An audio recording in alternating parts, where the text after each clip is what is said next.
अशा प्रकारचे विमान, हे एवढं मोठं विमान, त्यामध्ये झालेला 265 जणांचा मृत्यू, ज्यातले 25 जण हे विमानाच्या बाहेर, या विमानाच्या अपघातामुळे ज्यांचे मृत्यू झाले.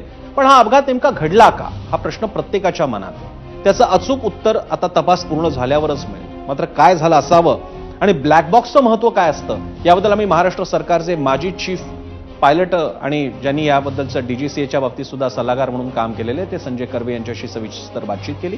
पाहूयात काय म्हणतात कर्वे. त्या विमानाच्या प्रोफाईलकडे बघून असं वाटतं की त्यांच्या दोन्ही इंजिनचे थ्रस्ट कमी झालेले आहेत, विच इज अनलाइकली. एकत्र होणं म्हणजे which is a very rare possibility. आणि 600 फुटावर जर तुमचे दोन्ही इंजिन्स गेले तर कुठल्याही वैमानिकाला हे अत्यंत कठीण आहे. म्हणजे आम्ही सिम्युलेटरवरती ट्रेनिंग करतो, पण एक बाब आपल्याला लक्षात घेतली पाहिजे. भारतातले बहुतेक विमानतळ हे सध्याच्या घटकेला शहराच्या मध्यभागी आहेत. जेव्हा बनवले ते तेव्हा शहराच्या बाहेर होते, पण आज शहराच्या मध्यभागी आहेत.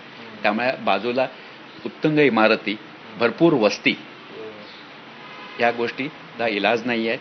वैमानिकांना म्हणजे त्याला आपण काहीच करू शकत नाही.